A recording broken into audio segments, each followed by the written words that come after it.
During this review, you're going to hear me use a term called a MacGuffin. A MacGuffin was coined by Alfred Hitchcock for an important yet sometimes vague or mysterious item in a movie that just propels the plot forward. An example of this is the briefcase in Pulp Fiction. But it served to get our characters moving in their stories even if they didn't directly interact with it. Usually plans, files, microfilm, you know, the one object that would ruin somebody's day. The MacGuffin, Hollywood's faithful plot Viagra. Another review. God, I think I love you. That's too bad. I like a good spy movie. I'm not talking about James Bond, which I do like, but they're different. James Bond is about fantasy, outlandish situations, gadgets, villains, and a hero who is the epitome of cool. Along the way, Bond got too cool, too outrageous, and suddenly, Bond was getting silly. Invisible car. Enter Jason Bourne. Suddenly, spies were cool again. But now there were people who inhabited a world that felt very real and plausible. You could see the effect on other movies. Even Bond started getting rough and tumble again. But even then, with real-world technology like satellites, drone surveillance, robot cockroaches, they exist. Hollywood spying is becoming less man on the street and more groups of men staring at monitor screens. Sometimes I miss the Cold War. Based on the graphic novel The Coldest City, this is Atomic Blonde. Directed by David Leitch, who's worked on John Wick and the upcoming Deadpool 2, Atomic Blonde stars Charlize Theron, James McAvoy, Sofia Boutella, and John Goodman. Atomic Blonde takes place in 1989 during the collapse of the Berlin Wall. Before drones, before smartphones, before cats were wired for surveillance.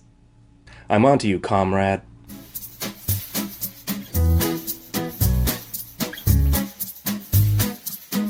It's a throwback to older spy movies, where agents have to rely more on skill and wit rather than gadgets. Even the story is a throwback. Secret agents are out to retrieve a MacGuffin. I'm not saying what it is in case it's considered a spoiler, but I don't think I really have to say what it is anyway, because all you have to know is that everyone wants it, and that's all that matters.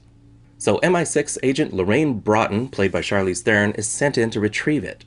And the action picks up the minute she lands in Berlin. Along the way, she teams up with David Percival, another agent played by James McAvoy. I got his name right this time! And I bought Charlize Theron as a badass spy. She did her own fight choreography, which impressed me. Also, the fact that she's a woman wasn't brought up or made an issue.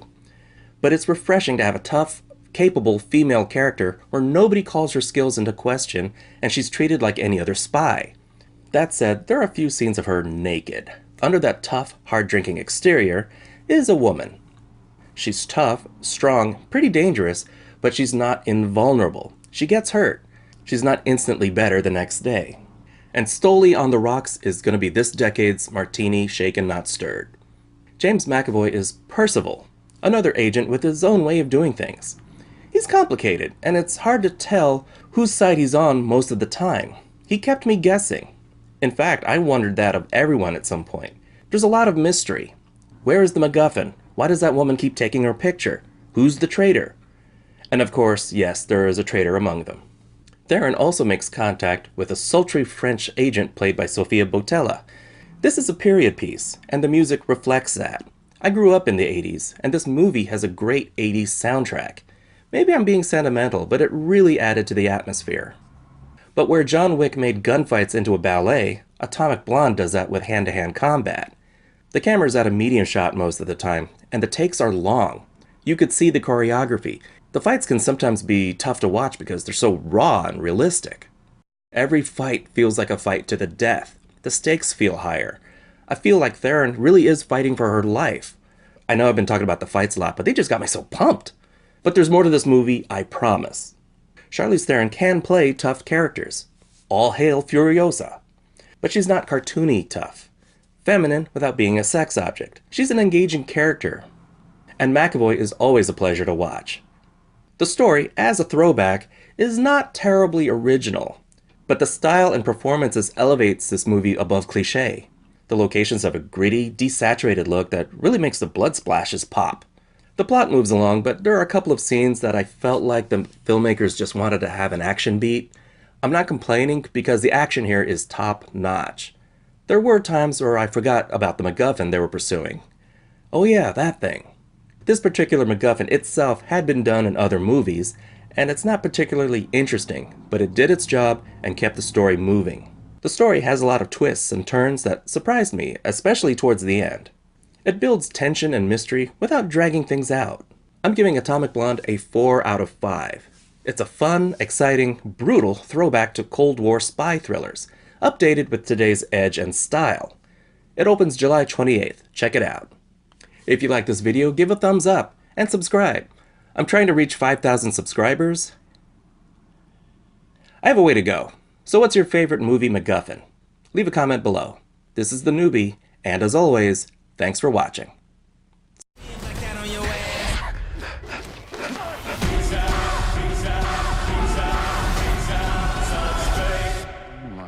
God, I think I love you. That's too bad.